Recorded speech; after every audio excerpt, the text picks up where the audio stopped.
Have you heard of Pagugpod? It's now a tourist attraction. I like your yes. Say it again. Yes. Effective ang C2, yung plastic po, pakitapon na maayos, okay? We have solar. We have already 1 megawatt solar powered where? Cagayan de Oro. We are second in terms of potential to geothermal next to the United States in the world. We have one of the highest potential of solar simply because we're a tropical country. In Siargao, where there's a lot of waves and surfing, it's an indication of a potential of ocean energy. We have so much waste that it can now be turned to energy. Have you heard of Payapa? Did somebody shoot me? So guys, hindi ko na yata kayo mapapatawad nito. What is this? Should I go down? Where are my security?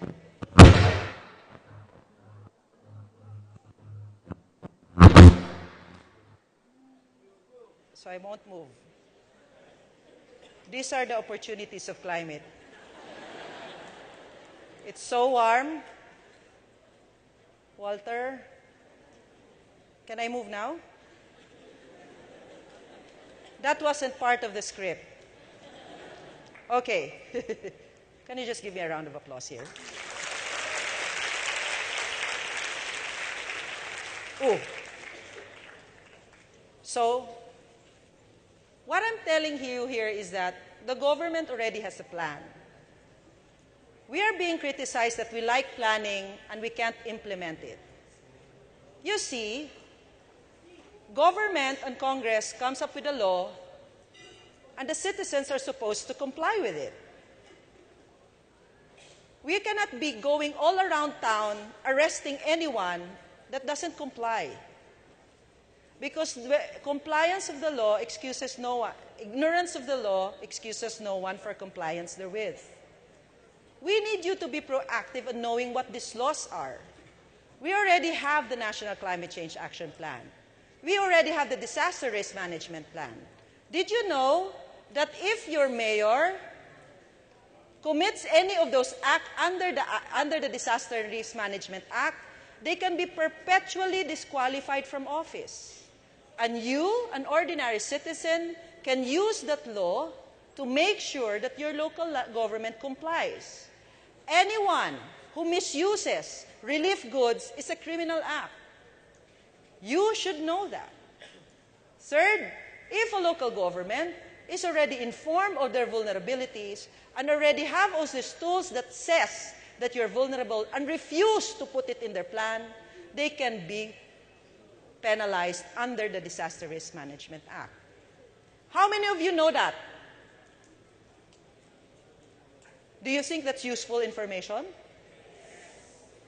So when we have the strategy on climate change, but at the same time, you know po, tulungan din natin ang local government because they need all the help they can get. A 4th, 5th, 6th class municipality might not have the capacity to hire very good experts.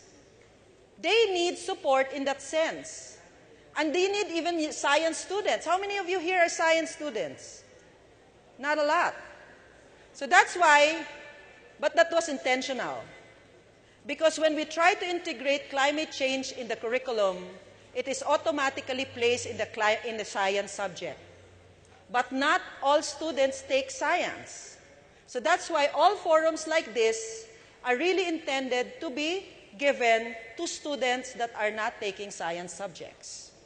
So the ultimate goal of this plan as we move along, and I want you, because we have, I think, Wi-Fi, if you have on your phone, we will show you a site where you can look some of these details, because I don't want to keep you out from lunch, and we have really good presentation later.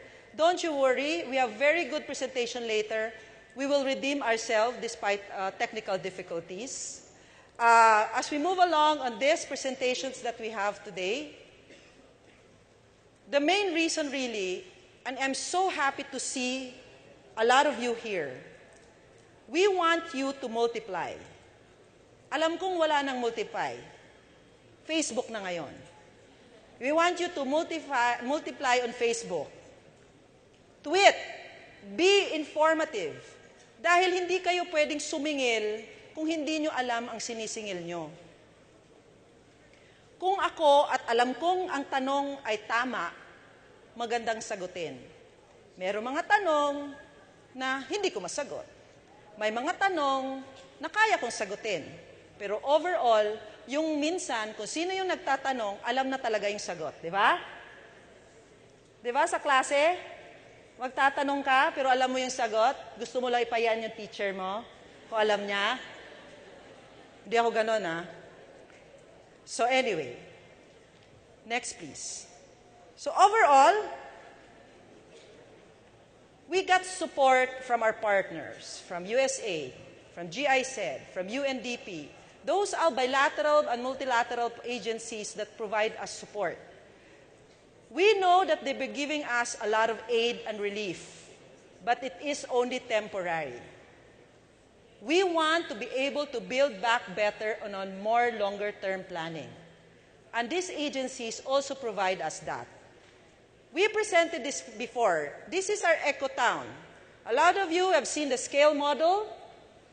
Some of our experts who are here help us this. They help us determine, pag nakita nyo yung eco-town framework, balikan nyo ulit mamaya. We wanted to plan based on our vulnerabilities. Karamihan po kasi plano ng local government ay vulnerabilities nung nakaraan. Hindi pa po napapasok yung vulnerability sa mga susunod. So we wanted to capacitate them in that aspect. That's what you call vulnerability assessment. Second, natural resource assessment. Alamin, alin ba sa lugar ninyo ang pwede nyong gamitin nang hindi mo naman kailangan putulin. We've discovered in Siargao Island na yung kanila palang mangrove na pinagpapala sila ng Diyos ay kung magka-storm surge tulad nung nangyari kay Yolanda, maaaring hindi mo makikita yung devastation doon sa lugar na yon dahil doon sa kapal ng mangrove nila. A mangrove, my friends, kids, ladies, and gentlemen, is much cheaper than a seawall. It's a good barrier to tsunami. And one of our experts, Dr. Adel Lasco, did a study on that and can attest that it's true. Right, Dr. Adel? Or you want to dispute me? I will give in to you. Then human resources. We have all the laws in place. Fisheries, agriculture law, agricultural modernization. Lahat yan, pinagsasama namin. Pinapakita namin na kung mag-uusap-usap naman pala, kaya naman pala solusyonan yung ridge to reef. Ibig sabihin, ang ahensya po kasi in charge ng bukid ay Department of Environment and Natural Resources. Ang ahensyang in charge ng agriculture na nasa baba ay Department of Agriculture. Ang in charge ng flood control ay Department of Public Works. Ang in charge po ng mangrove protection ay DNR. They're in charge of protection, pero sinong in charge ng pangingisda?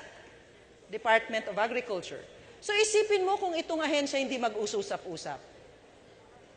Dito natin pinakita yung convergence sa isang mas holistic approach sa isang isla. Ng Department of Energy, na-realize nila na dahil dun sa study na yon, itong lugar na to, napakamahal ng kuryente. Na-realize nila na based on the assessment, they can have wind power, they can even have waste to energy, they can now be self-sufficient in power without buying expensive fossil fuel because they are an island. Don't you worry, I'm almost done. It's so hot here, I want to go down as well. So all of this are just an information, not just an information, but we really wanted you to know what they are this because pwede nyo kasi kaming singilin. Pwede nyo sabihin, oh, Mr. Mayor, Mr. Governor, meron naman pala na tayong ganito. But these are the things I want you to look at, my friends. There's a need for climate change adaptation to be mainstream with disaster risk reduction. we don't want to go on in this forum without us talking about